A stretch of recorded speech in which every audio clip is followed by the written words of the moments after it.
Beloved brothers, when you have to face any kinds of problems, consider it as a time to rejoice greatly, because you know that whenever faith is tested, perseverance has an opportunity to develop.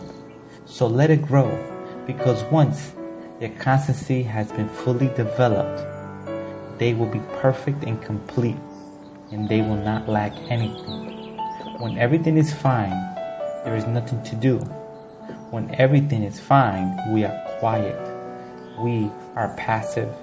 And a passive person all the time is a person who is not going to do anything. It's a person who is not going to feel the need to move, to reconstruct things, to restructure, to bring reform, to bring change, and to broaden the vision, because it's just fine, because he's in a comfort zone.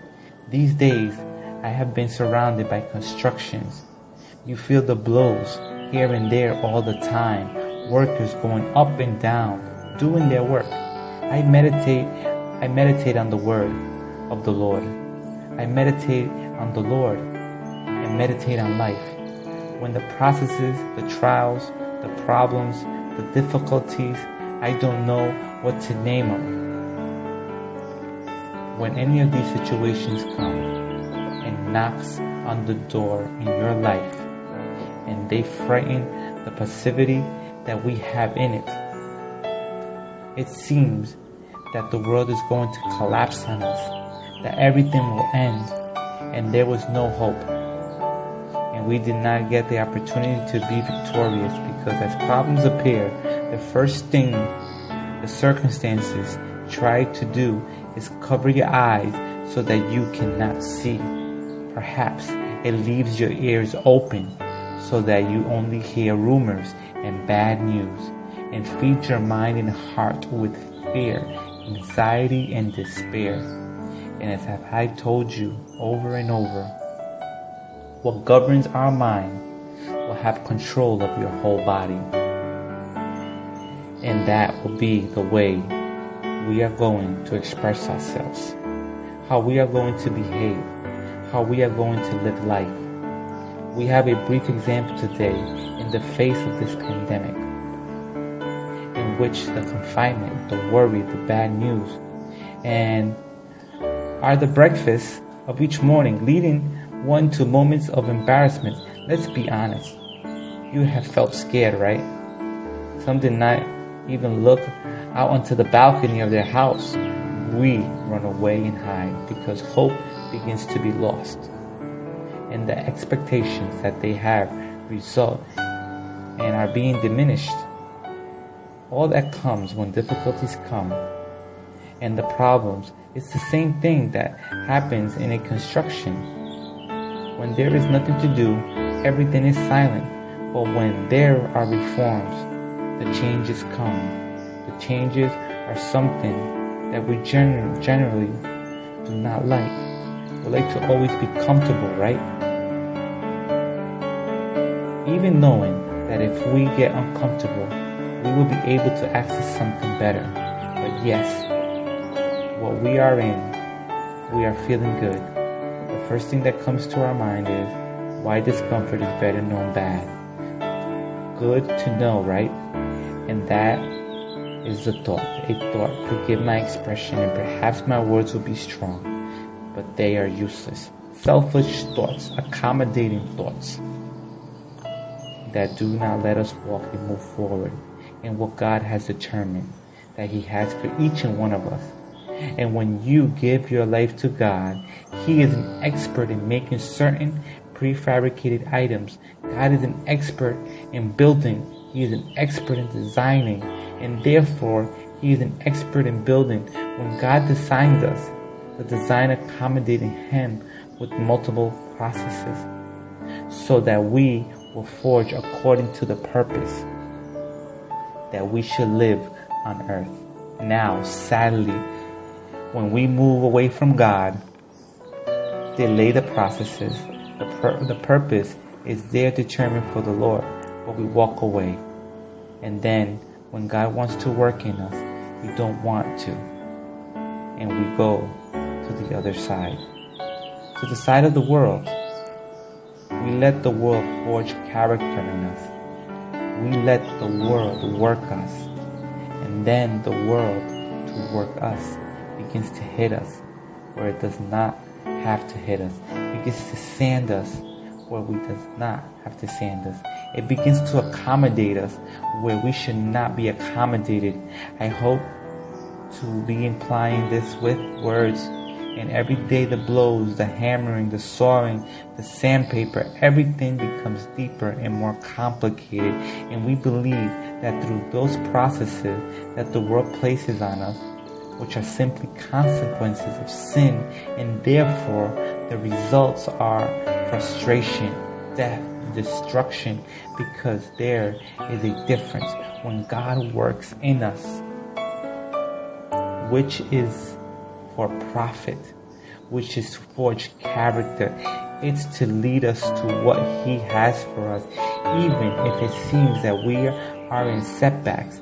In God, there is always progress in each process of life. And although we do not like the processes, my beloved friends and brothers, friends who are listening to me at this moment, I am talking to you, the ones that are going through a critical moment and you're crying. And what did you say? I'm going to throw in the towel. I don't want to live anymore. I don't want to continue anymore. I'm talking to you. You're in a time of passivity where you don't think everything's okay. It's amazing that at this time, some of our expressions are, this pandemic is a lie, that this is just something that the government made up. This is not true. And we try to deny reality. But even if you try to deny reality, reality will still be there. Even if you don't like it, the processes, the life, the synonym of the word life is process. And only that, they are different. The processes that come because of sin, because of bad decisions, of doing the wrong thing, to the processes that come from God because they are accommodated by purpose. I put it this way. It's as if you gathered a hammer, wood, nails, and you did not have any precise design. You just have the material. And you take that hammer and you start to saw. You start to hit with the saw. You start to break the wood and nail nails. You have nothing in mind. You just do it to do it. And when you see something that did not nail well, you take it out and nail it again. And you see it uncomfortable and you return it to accommodate. But without any foundation. This is the way of the world, because the world only survives. In the world, we are only survive. In the world, we do not live, because living, the expression living, is the expression that denotes enjoying, that denotes taking advantage of, that denotes walking in after a purpose. The world only teaches you to live with the knowledge you already have of your past. And my past can never be the basis that can sustain me to advance towards the future. But when we talk about the processes in God, we are talking about the process, the purpose. We are talking about that if there is a meaning, that many times we run away from it to what God wants to do. But we let ourselves work for the world. And when we come to God and feel the difficulties, then we say, why did this happen to me?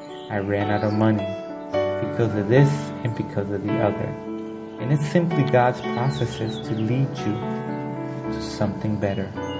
But when we were without following God in the world, we saw it as something normal. And that's where we find out that we get used to the consequences of sin. No longer be prosecuted by God to be an instrument with purpose. That's why Santiago gives us this advice. and listen to the hammering right now, the blows. Understood that many times it's necessary to be beaten. It's necessary to be molded, because I assure you that construction began with a design, and to carry out that design, there had to be reforms, there had to be blows. But in the end, when the design is finished, when the construction is finished, you see something beautiful. You see something precious. You know, this is why this advice given by James in chapter 1 from verse 2, when you have to face any type of problem, consider it as a time to rejoice greatly, because every time faith is tested, constancy has an opportunity to develop. There is another perspective to see life, my beloved friend. Perhaps you have thought, this is no longer here, but let me tell you, as long as there is life, there is hope. And I am not just talking about breathing. I tell you, while there is life, I'm talking to you about the true life that is only in Jesus Christ, that is only in God, an abundant life that He wants you to enjoy. So let's think today. Maybe the tears have to be necessary. Maybe you are among the sword and the wall. It must be necessary to remember that without God, we can't do nothing. And discomfort with what this world has brought us to accommodate to the will of God, to what God wants with each one of us. I assure you, as the word says, that the will of God in Romans 12:2, that the will of God always, listen to me well, is always good, pleasant, and perfect. Hammering, sandpaper, discomfort, changes, reform. At the time we live it, it's not pleasant. But when you trust, you know that you are in the best hands. You are in the best workshop, the teacher's workshop. You are in His workshop, and He knows it. So He allows things, not given a why, but as so that He knows what He put inside you and how to make that in the end, that instrument of love to be that instrument of honor, to reach and save many more. I want to end by expressing to you that recently I remembered a phrase that the world always uses: what does not work is thrown away. Unfortunately, it's something that we stop applying only to objects, and we begin to apply it to life. Sadly, there are people we call disposable. There are people we judge by their conditions. Sadly, the phrase was only for some subject, some object. We return to human beings to such an extent that we come to decide who deserves to live and who does not. When we are in the process of God, you know that God does not reject any. The world calls you disposable because you fell into the drug world, because you became an alcoholic, or you have a defect. You are no longer perfect for the world. Then you become disposable. This is how this society works. And yet, we are hardened of heart so much, and we still wonder, where is God? When God has always been there for us. When God has always been there to help us. When God has always been there for us. You have to understand that the world is going to reject you, but God does not reject, because in His workshop, my beloved friend, in His workshop, there is an opportunity for everyone, because we are made in His image and likeness, and the one who designed us, He knows how to work us. Now the question is, if you're going to let yourself be worked, the question is, if you are going to let God work in your life. Father, thank you for your kindness. Thank you for your fidelity. Thank you for your great love, Jesus. Thank you, because only in you there is peace. Thank you, because only in you there is salvation. thank you because today we recognize my King that's separated from you. We can't do nothing.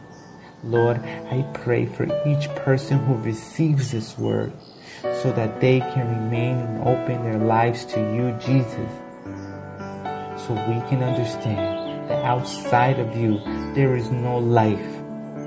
In the name of Jesus, amen. This was a translation from your pastor and friend, Elias Hoyos. He invites you to follow him on Instagram as Pastor Elias HC. And that if you have not yet emerged to our devotional YouTube channel just in time, you can subscribe there. He invites you to download the application from your Google Play and from the App Store. There you find the devotionals just in time. Download it and install it in your cell phone.